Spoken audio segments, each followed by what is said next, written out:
Good day, class. So our topic for today is all about the other theorems on right triangles.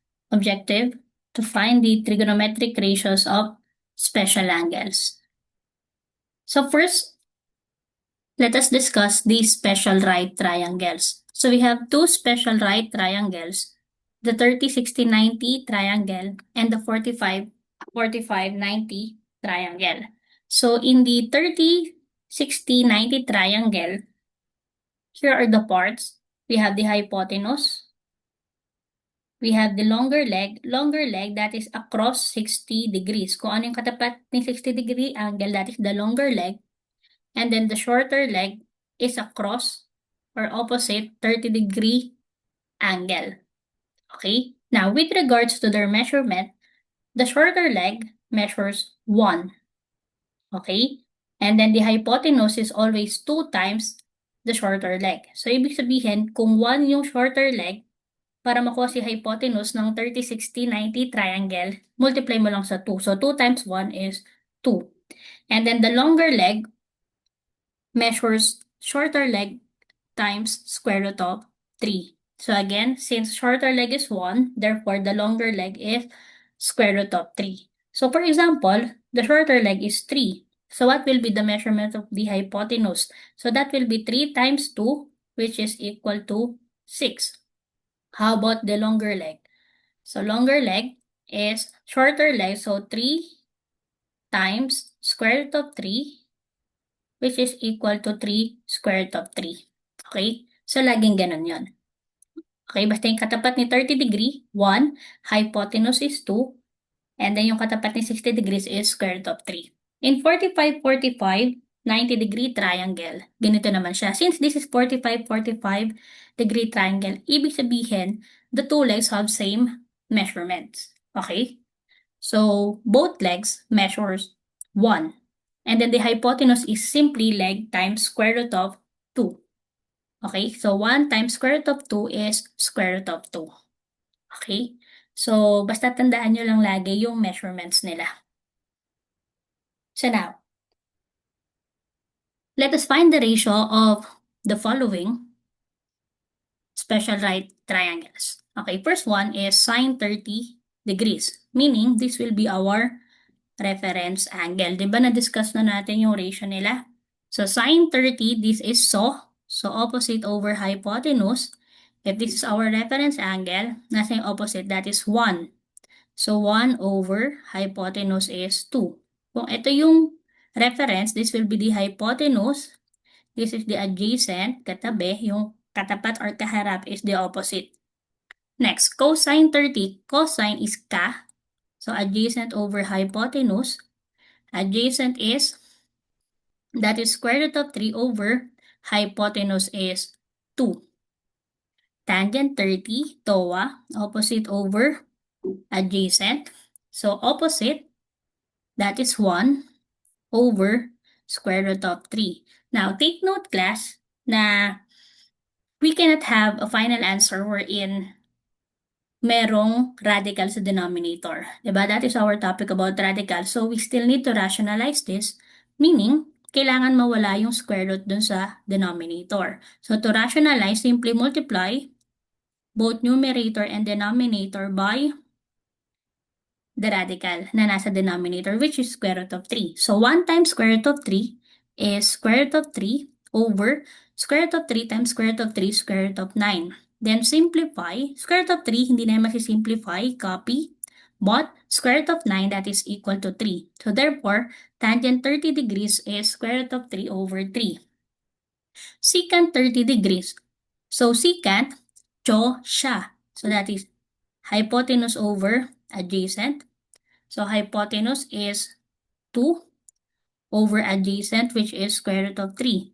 Again, may radical tayo sa denominator, kaya kailangan nating i-rationalize. Okay? So, meaning, multiply both numerator and denominator by square root of 3. So, 2 times square root of 3 is 2 square root of 3. And then square root of 3 times square root of 3 is square root of 9. Simplify. So, we're going to have 2 square root of 3, copy lang. So, 2 square root of 3 over square root of 9 is 3. So, secant 30 degrees is 2 square root of 3 over 3. Cosecant 30 degrees. Cho, that is hypotenuse over opposite. So, hypotenuse is 2. Opposite is 1. 2 over 1, simplify. So, final answer is 2. Cotangent 30, that is cow. So, adjacent over opposite. So, that will be equal to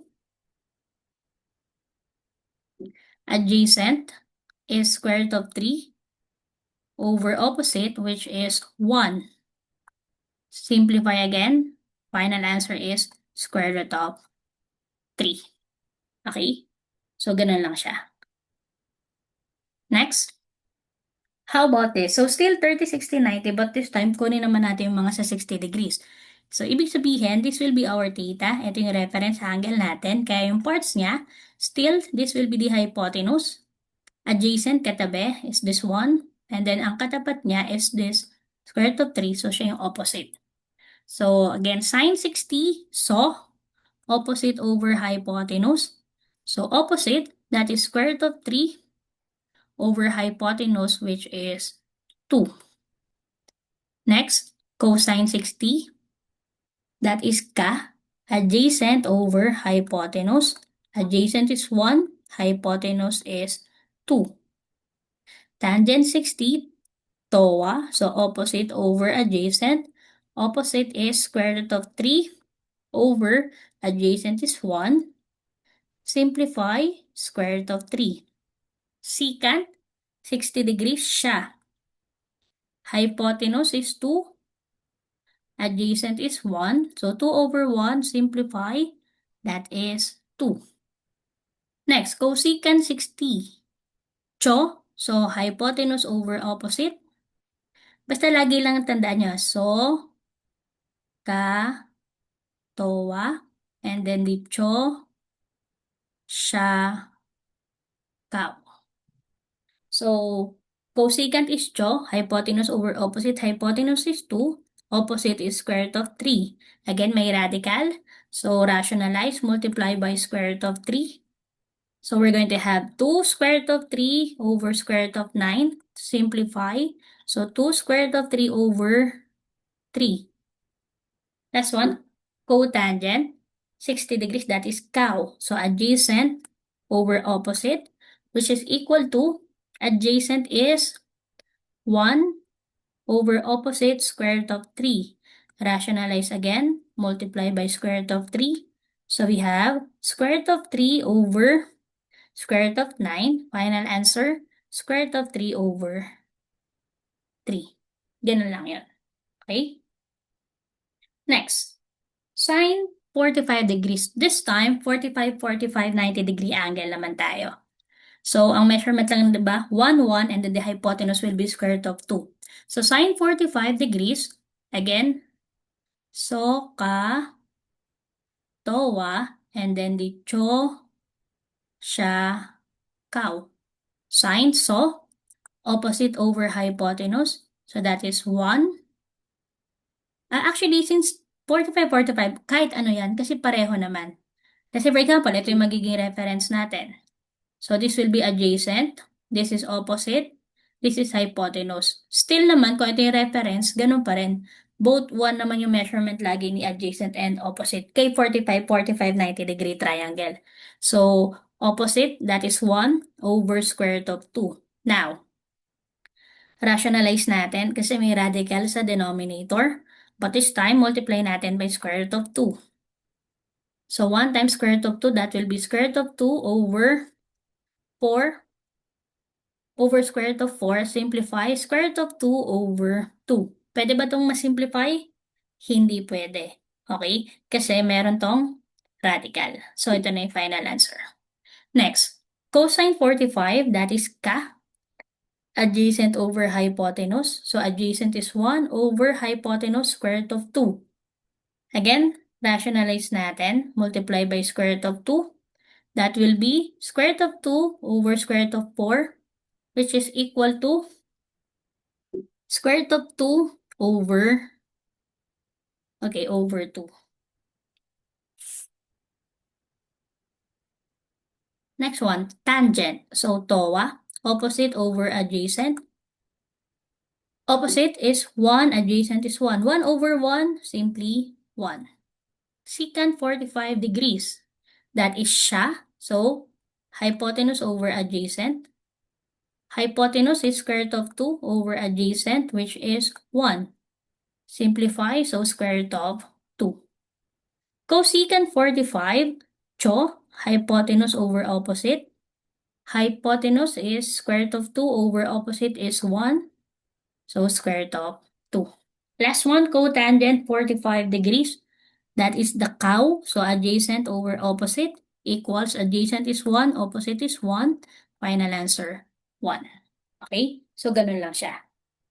Okay? Now, actually kung medyo nalilito pa kayo, pwede nyo i-memorize. So this is the table for the trigonometric ratios of special right triangles. Ayan siya.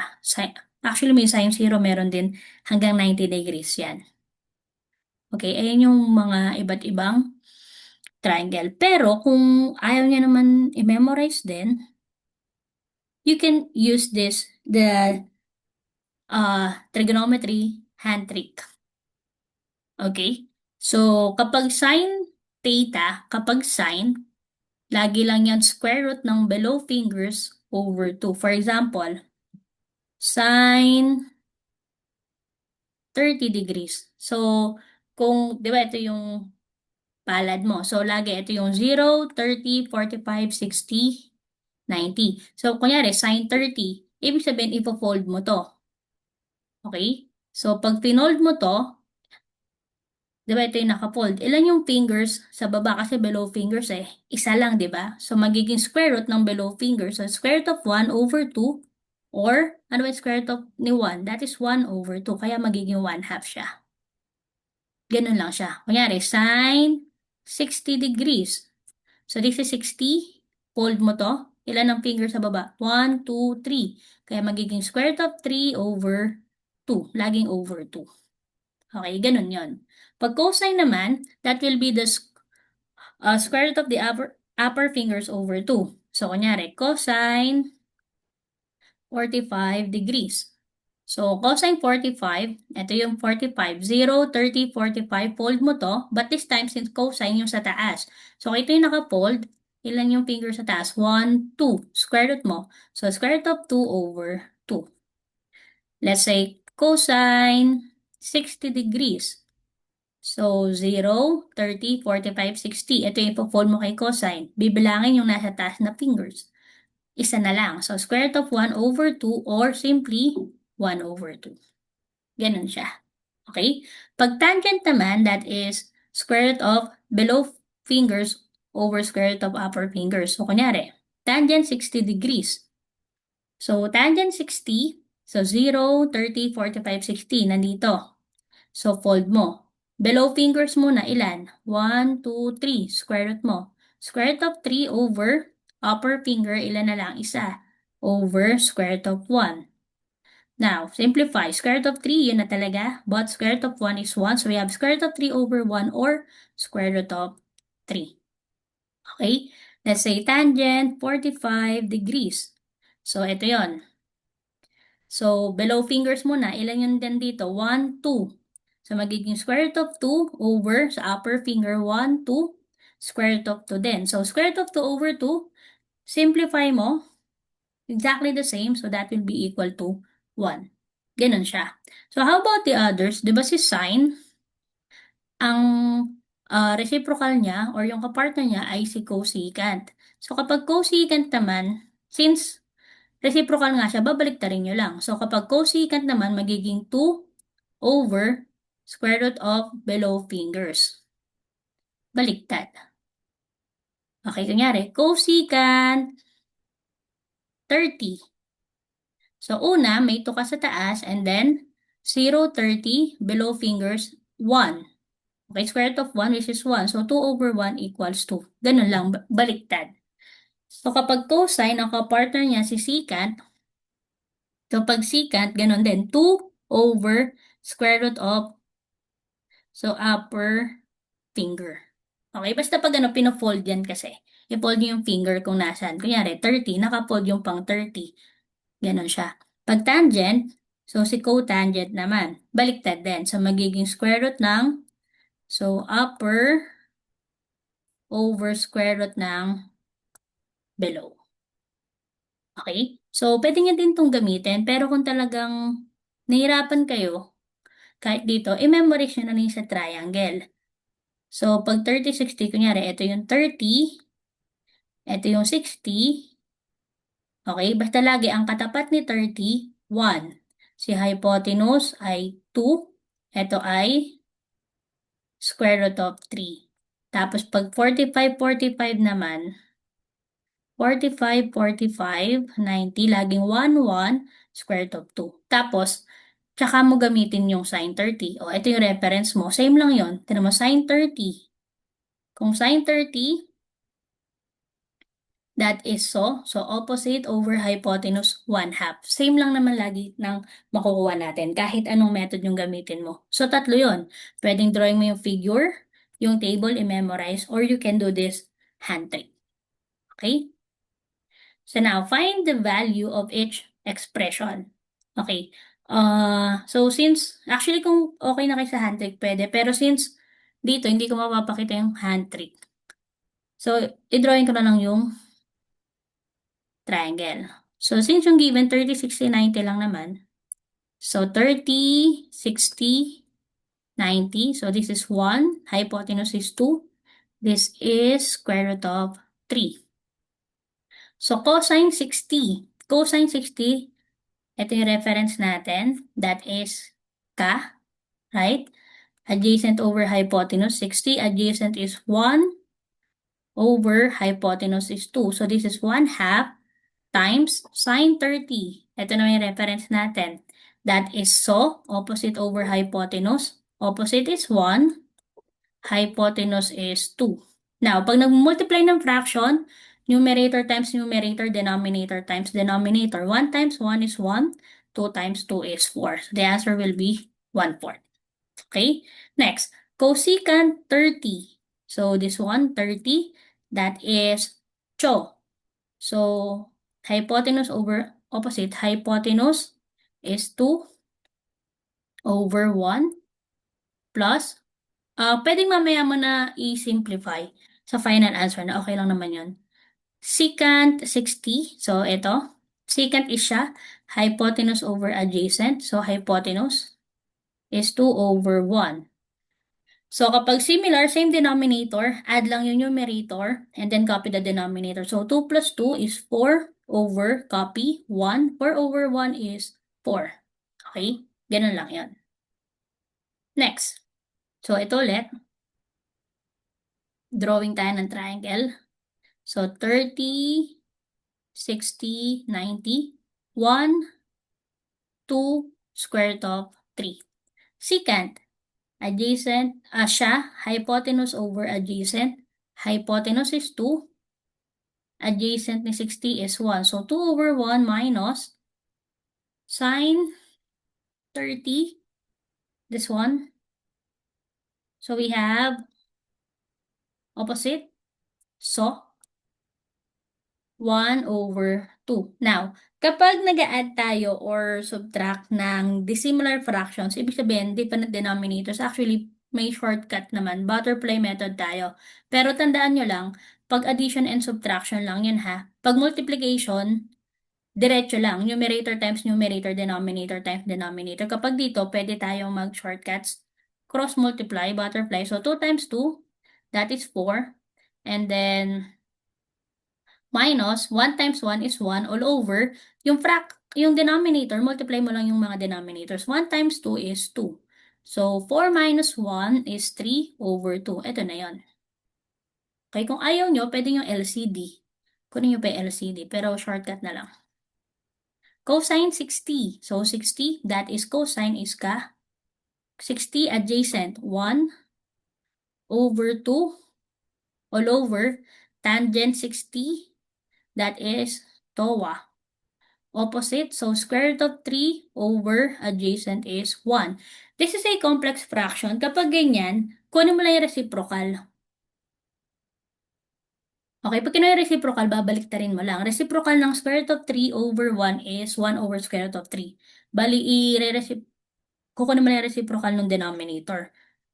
Then, pag nakuha mo na, akyat mo siya, proceed with multiplication na yan. So, magiging 1/2 times 1 over square root of 3 na yan. Okay? Tapos, multiply mo lang. Hindi to kina-cross multiply ha. Again, nagko-cross multiply lang tayo kapag ang operation ay addition and subtraction. Kapag multiplication, diretso lang yan. So, 1 times 1 is 1 over 2 times square root of 3 is 2 square root of 3. Now, this is not yet the final answer kasi meron tayong radical. So, kapag ganyan, multiply mo lang by the radical kapag monomial. Okay, so multiply mo by square root of 3. So, 1 times square root of 3 square root of 3 over. So, 2 square root of 3 times square root of 3, multiply mo lang yung radicals dyan. So, magiging 2 square root of 9. Simplify. So, magiging square root of 3 over. This is 2 square root of 9 is 3. Multiply mo lang. 2 times 3 is 6. So, that is now square root of 3 over 6. Next. So, 2 sine 30 degrees times cotangent 45 degrees. So, kailangan natin ng 30, 60, 90, tsaka 45, 45. So, 30, 60, 90, 1, 2, square root of 3. Pero kapag 45, 45, mas madali yon.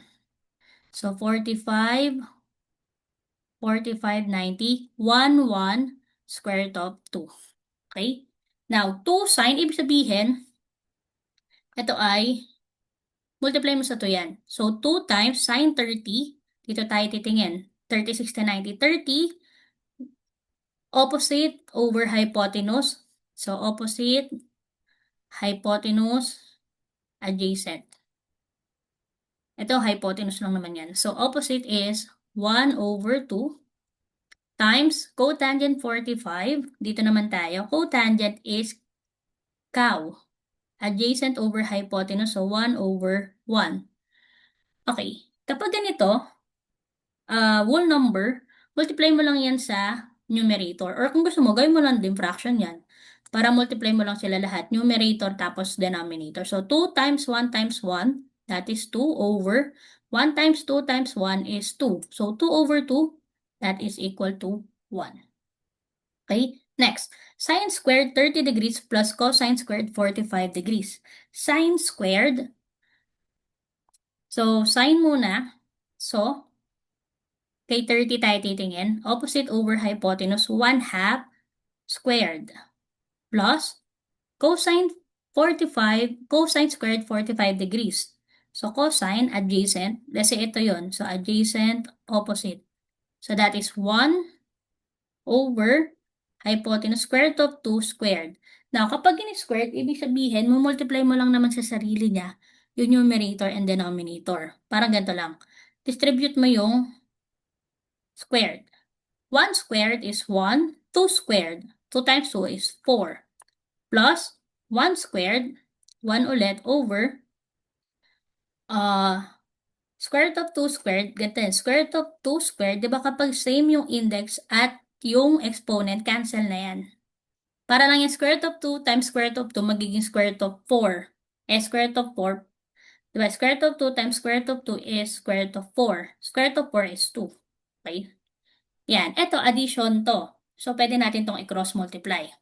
Okay? Kasi different denominators. So, 2 times 1 is 2 plus 4 times 1 is 4 all over. Multiply mo lang to. Okay? So, magiging 4 times 2 is 8. So, 2 plus 4 is 6 over 8. Then, check nyo kung pwedeng ma-simplify. 6 over 8, pwede pa, no? GCF nila is 2. So, magiging 3 over 4. Final answer. Okay? Next one. So, again, kailangan natin ng dalawa ulit. So, this is 30, 60, 91, 2, square root of 3, then 45, 45. So, 45, 45, 91, 1, square root of 2. So first, 30. Hypotenuse, adjacent, opposite. Secant siya, hypotenuse over adjacent. So secant is square root of 2 over square root of 3 times cosine 30, that is ka, adjacent over hypotenuse. Adjacent is square root of 3 over 2 minus tangent 45. So, pwede itong adjacent, opposite, hypotenuse. 45, this is TOA, opposite over adjacent. So, 1 over 1 minus 1. Okay? So, multiply. 2 times square root of 3, this is 2 square root of 3. Square root of 3 over times 2 is 2 square root of 3. Minus 1 over 1, 1 yan, diba? 1 minus 1 is 0. Simplify. Exactly the same, so magiging 1 minus 0 lang equals 1. Okay? So, that's it. This is our lesson about the other theorems on right triangles, specifically special right triangles. Bye.